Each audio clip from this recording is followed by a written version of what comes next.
Hi, I'm Lonna Kelly, and this is Hudson Valley Art Speak. Thanks for watching today. I'm talking today to Lori Adams, who's a photographer and an educator, and Lori has combined the two into some great new books that she's produced. And so thanks for coming today, Lori. Very glad to be here, Lonna. Yeah, it's so good to see you. So what was the what got you into writing these books? Well, I've always been interested in science as well as art, and at one point I had to pick between the two, and I picked photography versus science. I've always been interested in writing and words and reading, so when the opportunity came up to do some photography for science books for kids, I jumped in, and it came up because I attended a school workshop with my daughter, and the scientist who was leading it had the kids studying pond scum. So I figure, I really started this over pond scum, but I was asked if I would be interested in doing some photography because I had kids of the right age, and so it was a wonderful blend. My children were in so many of the early books that I did, which was for this series with Bosie's Science 21 about science. So that book, A Scientist Investigates Plants, and here is your book that you wrote, Little Flowers with Big Attitude. This is great. I mean, the picture on this is incredible. It's the columbine, one of my favorite plants. So how did you photograph these? Well, that is about this big. It's very, very small. So I have a camera with a macro lens. I work on a tripod. I work in very controlled studio lighting situations where the actual specimen is this big, and then I light the specimen separately with the camera on a tripod, and then I light the background differently to make it kind of disappear in most cases and be white. And how do you choose which plants to do? Are these mostly, I know the columbine is wild as well as a cultivated plant, so do you mostly use wild flowers or do you use cultivated plants? I will photograph what talks to me. Basically, I love to weed, and a lot of times when I'm weeding, I find things. The knapweed is from the side of the road. The snowdrop is by the driveway. The orchid is from the New York Botanic Garden. Oh, really? So I love to go to nurseries and botanic gardens as well as try to grow things in my own yard. So you'll shoot on location, say for something like the orchid? No, I bought that. You bought it and it's brought all it home. of this big, so it wasn't a big schlep to get it back. Yeah. In fact, one of the fellows who's now working at the Botanic Gardens was one of my science consultants, because I found that I really needed that science muscle to check my facts. Yeah. Well, I love the botanical gardens. The greenhouses that they have there are just incredible. I mean, you can just go and go and go, and there's so many different specimens there. And that's something that intrigues me as, I guess, a citizen scientist, because I'm not a scientist, even though I really enjoyed my math classes and the physics classes. The chemistry class was a challenge, so I'm not going to say I enjoyed that, but there's a science called taxonomy, which is classification and understanding the difference of different species and the genus or genera and just how they're categorized. And for somebody who likes organization, it's heaven. Yeah. When you wrote this book, you mentioned that there are poems that go with with each flower. Yes. The poetry in here, or the verse, is a bit of a tribute to my mother, who used to take the first names, or the first letters of our names, like Lori, L-O-R-I, and she would write out a verse, the first line beginning with L, the second with O, the third with R, the last with I.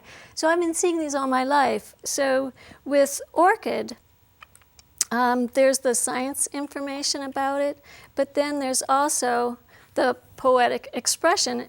And these are meant to be read aloud to kids or read aloud by adults or to themselves, but open for business bees. Ready for the day. Come and get it. Hurry on down. Incredible, delicious nectar awaits. Oh, that's great. So Dr. Seuss is kind of an inspiration. Yeah. And my older sister is a storyteller for kids, and I've actually had her record the audio. So at some point when there's an ebook or an audio book, you'll be able to click on the button and hear Luann speak great. the poems. Yeah, yeah. So how long does it take to write a book, or to put the whole thing together between the photography and the research and the actual writing? Well, some of the flower images were done 10 years ago. So I drew on some of the specimens that I had. The writing of the flower book probably took 5 to 6 months, because I found with the verse I could not do it all at one time. I was fortunate to work with a wonderful editor and proofreader that really made me look good.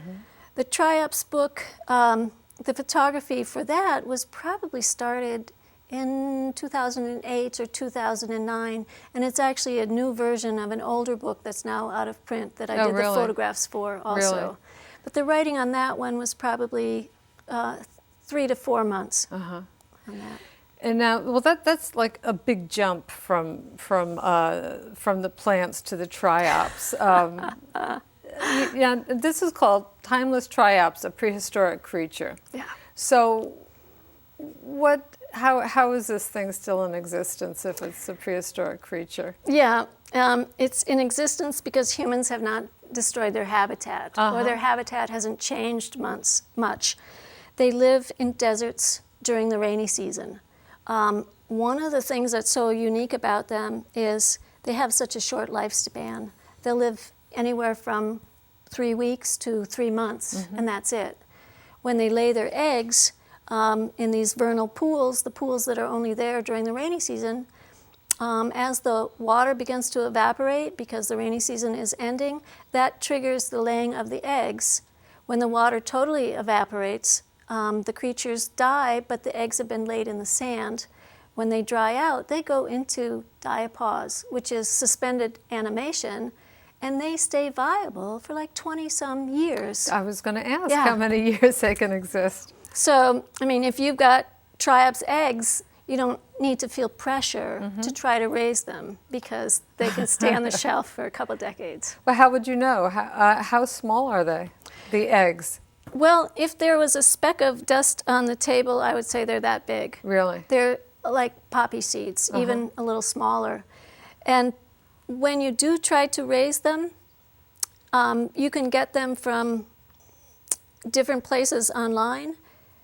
The instructions say they hatch within 24 hours, but you don't bother to look for them for 3 or 4 days because they're just so small that even though I've done it so many times, I still have to stare at the water. And I'm looking for little specks that are wriggling. Yeah. You know, it's kind of a meditation exercise the first week. But then they start doubling in size almost every day for a good week or 2 weeks. And how big do they get? Like an inch, a half inch? They get about the length of a thumb. Yeah. And this is actually an extra large specimen that's been preserved in rubbing alcohol. If I was a little bit more together, I might have brought some live ones tonight, but it does, you know, it does take a little bit of maintenance. Do you have to feed them? You do. And if you don't, they'll eat each other. Oh, really? So it's good that you do put a little food in there. And they like carrots. So what I advise kids is, you know, they give some of the food that comes with it, but if you want to go away for the weekend, you give them a slice of carrot, and then you eat the rest. Yeah. And then everyone's happy. Yeah. That's great. So what is the most surprising thing that you learned while you were writing the books? Is there some kind of aha moment that you had that... Well, I think what I keep going back to, at least with the Little Flowers book, is an experience I had with my oldest child. As he was growing up, his favorite book was the Macmillan Animal Encyclopedia, which was not a book for kids. Yeah. But we would read it the scientific descriptions and look at these marvelous illustrations. And, you know, if he didn't know a word, Mom, what does that mean? We'd pull out the dictionary. This was before you could just Google it on your phone. Right, yeah. But I really enjoy words and how they sound. And in the Little Flowers book, there are a lot of words that, you know, a 3-year-old isn't going to know, like nuanced. So I'm thinking that's where the adult-child relationship comes in, and you look it up. Right, yeah, yeah. You know? So what age are these, do you target with these books? I'd say the Little Flowers one is probably the younger of the two, and I would say 2nd grade up for that one.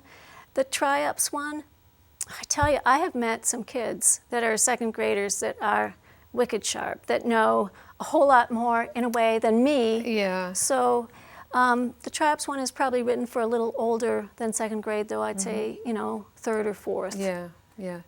Where can people get them, Lori? Right now, you can get these on Amazon.com or LoriAdamsPhotoBooks.com, or through Lori Adams Photo. There's going to be a link back and forth between those two sites. So the LoriAdamsPhotoBooks.com is your new website that you just put up?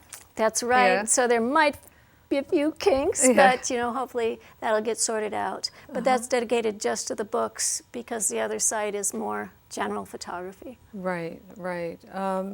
So what's new? Where is this going to take you, do you think? Do you want to do more books, or? Well, I'm planning 3 more right now. The question is it going to happen, you know, in 1 year, or, you know, 2 or 3? I find the ideas come very easy, but then, of course, it's the execution. Yeah. And it's doing the layout. I've never shied away from learning software programs, and that's helped me out because I do enjoy designing the books visually and doing the graphics. But I think I will be working with a couple other writers in the future, just because I think that will make for better books. And what topics are you thinking of, or what creatures or plants? Well, I'd like to do one on trees, working with an arborist, somebody who's actually been in the trees, and you know how much I enjoy photographing trees. I do. So that's dear to my heart. And I mean, thinking of trees, and this is how science kind of and creatures relate. I started enjoying photographing butterflies and moths, and like this is a Luna moth cocoon. And it's just fascinating to me how a creature could live in that. They only like to lay their eggs on sweet gum trees. That's a leaf of a sweet gum tree. And this is a seed pod from a sweet gum tree. And I'm shaking out some seeds as we speak. But I've been fascinated by seed pods also, and I have a collection of those. So that's one idea. I'd love to do a book called Things with Wings, and butterflies and moths. Yeah. So. You're kind of like me. I'm always picking things up to bring home to photograph and you know, to see what comes from them. But Lori, we're just about out of time, and just thanks so much for coming today and talking about your Little Flowers book and your Timeless Triops books. And I'll be looking forward to seeing more. I'll be looking forward to reading these, actually, too. Well, thanks for having me here. It's been a pleasure. Thanks so much. Down what would you like people to get out of your books? Oh, pleasure, I guess. I want them to enjoy the sound of the words. I want them to go out, get their kids a magnifying lens, and really enjoy looking at things closely, because I think whether it's science